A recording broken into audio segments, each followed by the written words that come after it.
L'adversaire terrible de Saint-Étienne l'an dernier lors des demi-finales est à nouveau ce soir en France pour disputer ses huitièmes de finale de la Coupe d'Europe. Pendant que l'arbitre, M. Eschwiller, va tirer au sort entre les deux capitaines le choix du camp, ce que l'on appelle le TOS. Les deux capitaines, en l'occurrence Van Beveren, le gardien de but de PSV Eindhoven, et Jacques Santini, promu au rang de capitaine à la place de Jean-Michel Larquet, qui, vous le savez, est absent pour cause de blessure.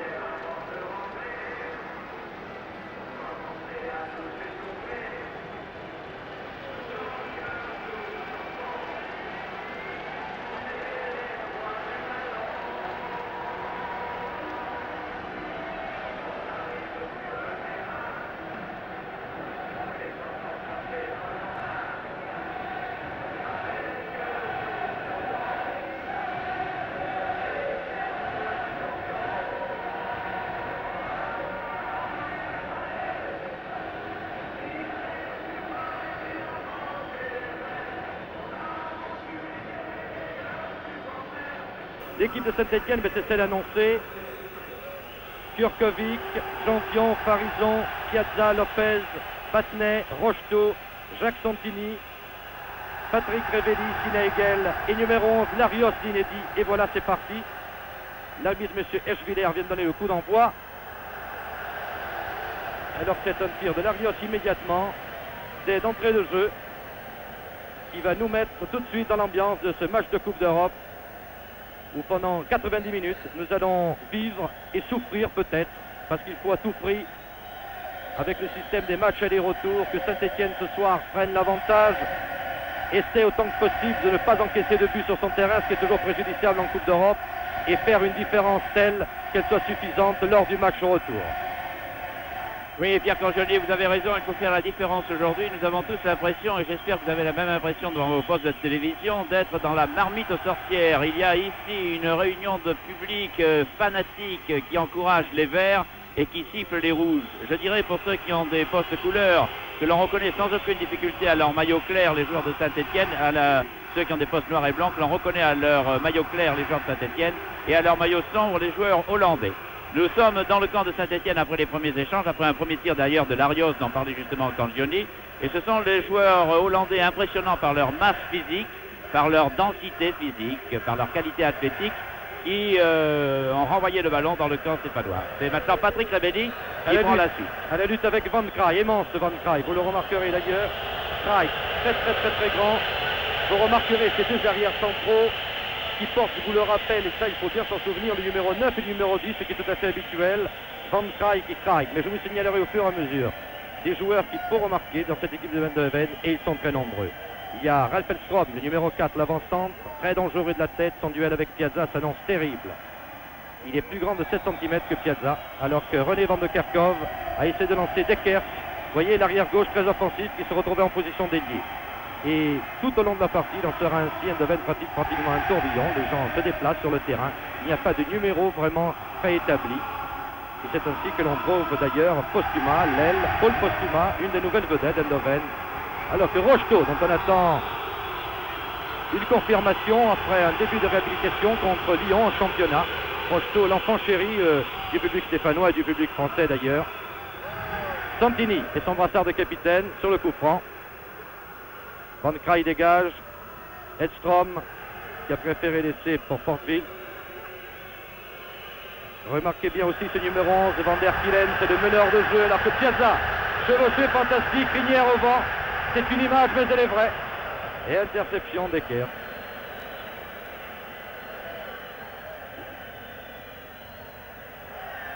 Première réflexion, Pierre, on a l'impression que Rocheteau a retrouvé toute sa forme. Il a mené deux actions très dangereuses et il semble décidé. Il oblige à la faute. Descendu par Decker. Descendu par Decker.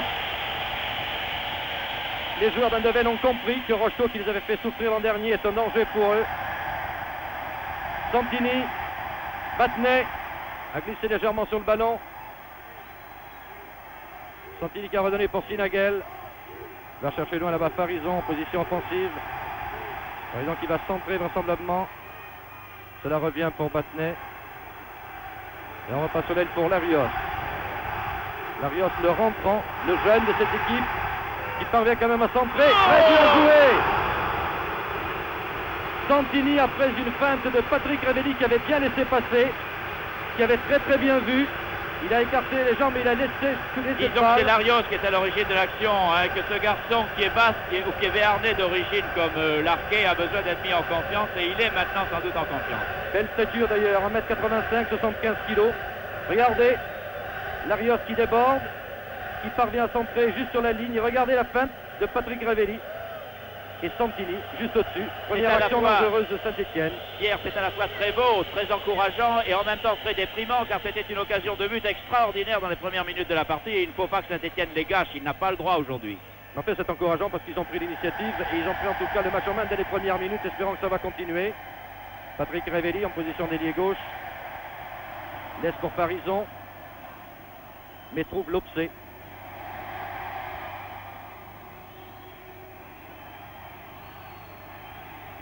Ah, il est grand ce Kraï, il est grand, il est partout. Il est à la parade, et voilà. Van Kraï, il ne fait pas de cadeau. Je vous ai dit, cette doublette derrière centraux, très difficile à passer, très athlétique. Aidé par deux arrières latéraux, très bon aussi. Decker, c'est Willy Van de Kerkhoff. Vous voyez, la tête, les balles sont difficiles à prendre à l'approche de la surface. Voilà, Van der Kielen a préféré redonner derrière pour mieux relancer le jeu. René Van de Kerkhoff, qui récemment a marqué 4 buts contre Dungalt en Coupe d'Europe, justement, ce qui a permis à son club de se requalifier. Piazza, Patrick a redonné pour Piazza, un peu loin. Intervention de Craig. Ah, c'était beau. Et le public de Saint-Etienne vibre au moment où Piazza, qui en a l'habitude, qui est le véritable moteur de cette défense et souvent même de l'équipe, commence à se chevaucher. Il me semble dire que l'action de Piazza veut dire que Saint-Etienne va jouer l'offensive. Piazza laisse complètement sa défense et part à l'attaque comme un avant-centre. Et il y a intérêt s'ils veulent prendre un avantage pour le match au retour. Tout est là. On a parlé aussi, bien entendu, à tout à fait à juste raison, d'une certaine carence de l'attaque. Et Piazza sait qu'il faut monter, redonner confiance aux attaquants, leur montrer le chemin du but. Lopez a cherché Larios et a trouvé Decker. Et encore Larios de Larios qui a tenté sa chance crânement. Et c'est beau pour un débutant pratiquement qui rentre en Coupe d'Europe et qui ne fait aucun complexe. Vous avez vu le tir. Regardez-le. Van Beveren était bien placé, il faut le dire, il était sur la balle, mais le tir était magnifique.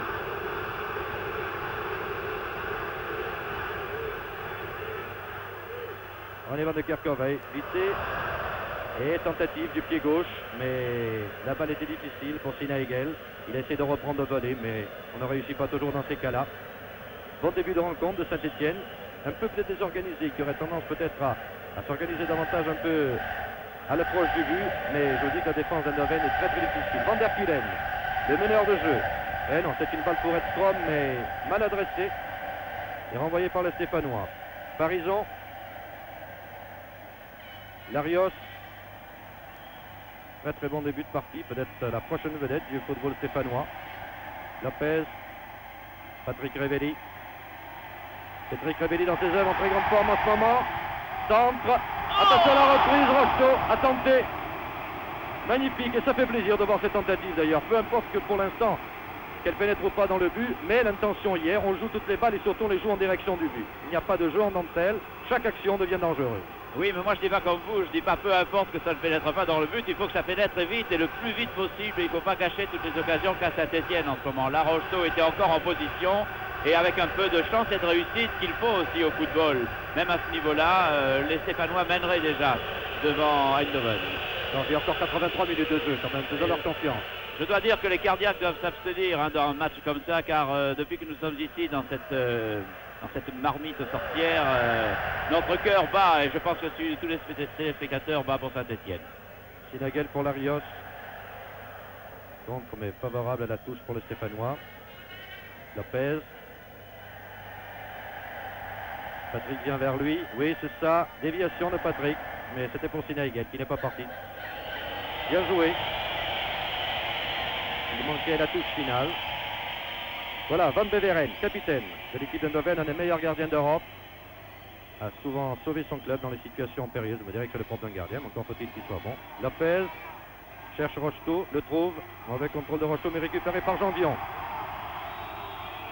Ce qu'on a vu aussi, ce qu'on vient de voir aussi, c'est la tête d'Edstrom. Il est évident que Piazza sera toujours battu de la tête par Edstrom et que le danger hollandais vient de ce gigantesque avançant. Patrick Révelli à la lutte avec René Van de Kerkhoff, très replié. Vous voyez qui normalement joue en position d'ailier. Gérard Janvion. Santini, Janvion. Bien joué. Rocheteau récupère du pied gauche, mais contre le dernier moment parvient à centrer. C'est un balle devant le but. C'est pas possible. Magnifique action, la plus belle occasion de but. Mais la balle a traîné un peu et Craig a pu dégager. Vraiment juste devant le but. Très bien joué de la part de Rocheteau qui avait raté de son pied gauche et qui a repris, qui avait pu donner devant le but. Et est-ce que vous avez vu la contre-attaque par Postuma là-bas qui était complètement démarquée sur une passe très longue et la situation a été dangereuse pour Saint-Etienne. C'est reparti pour Saint-Etienne. Ça part très vite, il faut faire attention au contre. C'est une équipe qui joue très très vite, Eindhoven. Et comme ils n'ont pas vraiment de place précise, il faut se méfier de tous parce que tout le monde peut partir. Non, Lopez cherchait Battenet, n'a pas trouvé, a trouvé Van de Kerkhoff. Voilà. Dekers à gauche en position d'ailier gauche. L'arrière, Edstrom. Edstrom, balle récupérée par Piazza. L'arbitre laisse jouer, M. Schweller de l'Allemagne de l'Ouest. Rocheteau sur son aile. Patrick au centre. C'était difficile. Corner concédé par Pourbiel. Pratiquement, il n'y avait d'ailleurs que Patrick en position pour réceptionner cette balle et Rocheteau l'a senti. Les gars tendaient que les autres avants de Saint-Etienne sont en position favorable. Il est allé un peu trop loin, mais il ne pouvait vraiment pas faire autre chose. On réclame un but à Saint-Etienne aussi.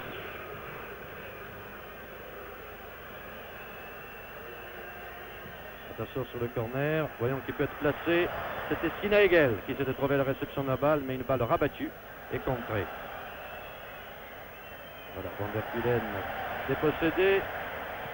Patrick Révelli, non, mauvais rebond. Il était temps, je sais pas si Parisot était en train de se relâcher son soulier. Quand il a vu arriver le ballon, il a tout abandonné et séance tenante, il a botté le ballon heureusement. Van Kraai calmement. Cherche des partenaires démarqués. Il faut dire qu'il n'y en a pas beaucoup. Au contraire, les gens sont par couple, les joueurs sont vraiment par couple. Il y a un marquage très étroit des Stéphanois. C'était Porteville pour l'Opsé. Et l'arbitre avait sifflé. Voilà, l'Opsé s'explique avec l'arbitre, par geste d'ailleurs, mais sans aucune gravité. Santini. Battenet. Patrick Révelli qui avait laissé passer. Mais contre-favorable pour Dekers. Très offensif, toujours. Préfère redonner en retrait son meneur de jeu, Van der Kulen. Van der Kulen cherche Dekers. Ouh là là là là. La balle n'était pas pour les deux joueurs, mais c'était dangereux. Patrick Révelli a eu un geste malheureux. Il a tendu le bras. Peut-être même pour se retenir en déséquilibre. Il est difficile. Regardez, nous revoyons l'action. Dekers, eh oui, il est gêné manifestement. Il est bousculé par Patrick Révelli juste à la limite de la surface. Coup franc a dit M. Schwiller, a juste raison, puisque l'action partait en dehors de la surface, même si... L'an dernier, c'est dans ces conditions que Larquet avait marqué le but de Saint-Etienne. Le seul, celui qui avait qualifié. Pour l'instant, René Van de Kerkhoff, qui est sur la balle. Non, laisse pour Van der Kulen. Oh, joli! Kurkovic, la balle rebondit sur la poitrine et vous l'avez vu, il est reparti en jeu. Le tir était très beau, la parade de Kurkovic aussi, mais il n'a pas pu se saisir de cette balle. Nous revoyons. Voilà, Van der Kulen, à droite du mur, et la balle rebondit sur la poitrine de Kurkovic.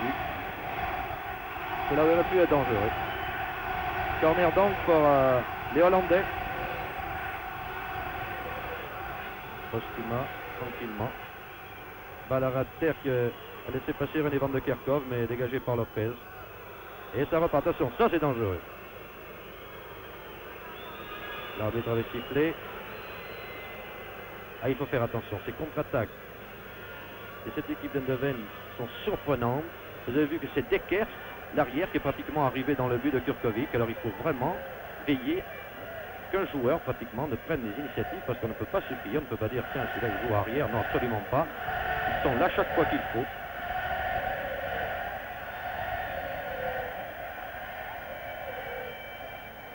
Kraai calmement, Van der Kuylen, voilà, c'est pour le vent, le grand Van Kraai. Edstrom cherche quelqu'un à droite, le trouve dans la personne de Lutze. Fait latéral tout ça, mais peut-être un peu pour endormir l'adversaire, pour calmer un peu le jeu. Van Kraai. Et cherche encore Dekers, oui. Accroché par Larios, et oui, pratiquement la même situation. Pratiquement la même situation, au même endroit. Ça peut être dangereux, il ne faut pas s'amuser à ce petit jeu. C'est bizarre d'ailleurs, c'est... Chaque fois, on a l'impression que c'était presque involontaire. Ce n'est pas pour les excuser, mais on a l'impression que Larios a voulu un peu jouer la balle. Il a accroché le pied, et tout à l'heure, c'était la main de Patrick Révelli. Alors voilà, même situation, même lieu, mêmes hommes, pratiquement. René Van de Kerkhove, voilà, donne pour Van der Kuylen qui tente du pied gauche. Cette fois-ci, met le mur en voie. Non. Yes. Hors-jeu là-bas de Postuma. Ivan Kurkovic pour Piazza. Et il y avait deux Hollandais qui étaient prêts pour le compte. Santini, Patrick Révelli. Rocheteau à sa droite. Voilà. Ah, n'a pas pu contrôler de son pied droit Rocheteau. Un malheureux pas. René Van de Kerkhove. Récupération. Janvion, la balle devant les buts. Ils étaient deux. Mais il y avait aussi Willy Van de Kerkhove qui était là. Et qui les a gênés. La balle est sortie.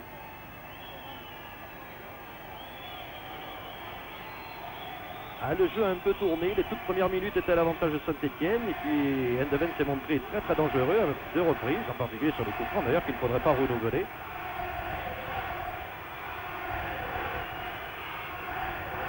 Kraai. C'est le moment pour Van Beveren, ce qui soulève toujours la réprobation du public. Edstrom à la lutte, c'est Piazza qui a eu la balle. Et ça c'est encourageant. Rocheteau. Dekers, Rocheteau. Dekers pour son gardien. Et coup franc, a dit Monsieur Eschwiller, qui d'ailleurs a montré d'un signe évident du bras que Dekers veut bousculer Rocheteau dans sa charge. Santini. Janvion. Santini. Battenet. Battenet sur son pied gauche, attention, c'était parti. Mais ce fut contré. Rocheteau tente à droite, remettre à droite, mais c'était bien tenté, du pied gauche. Il y a des initiatives chez Rocheteau, en tout cas il revient, c'est certain. Ce n'est pas le Rocheteau d'il y a quelques semaines. Regardez, nous allons revoir l'action. Voilà, Rocheteau récupère sur son pied droit, sur le pied gauche, mais en léger déséquilibre, ce qui a fait que le tir n'a pas pu être ajusté. Van Beveren. Voilà, la lutte. C'est Piazza encore qu'il a eu, avec le grand Edstrom. Janvion. Lopez à sa droite, c'est fait. Santini qui attend. Lopez préfère donner en profondeur. Battenet, redresse de la tête, théoriquement pour Rocheteau. Mais ils sont deux à l'attente de cette balle. Ah, Dekers. Jeu dangereux, mais l'arbitre laisse jouer. Battenet. Battenet qui a signé à Hegel. Oui, il a cherché, mais Van der Kuylen s'était interposé. C'est lui d'ailleurs qui repart. Alors que René Van de Kerkhove file devant, très vite. A préféré redonner à Porteville. Edstrom. Edstrom très replié. Oui, c'est René Van de Kerkhove qui est en position d'avancement. Attention Van der Kuylen.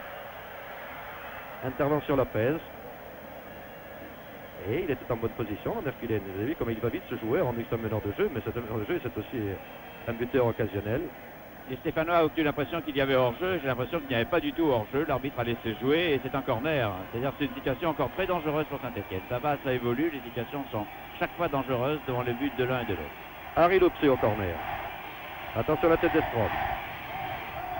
À moins qu'il nous joue un petit corner, c'est fait. Préféré s'appuyer sur Willy Van de Kerkhove. Et centre cette fois-ci, mais contré. C'est Larios qui était venu défendre. Non. La Kraai a voulu relancer, mais trop loin pour son attaque. Il se serait trouvé en position de hors-jeu.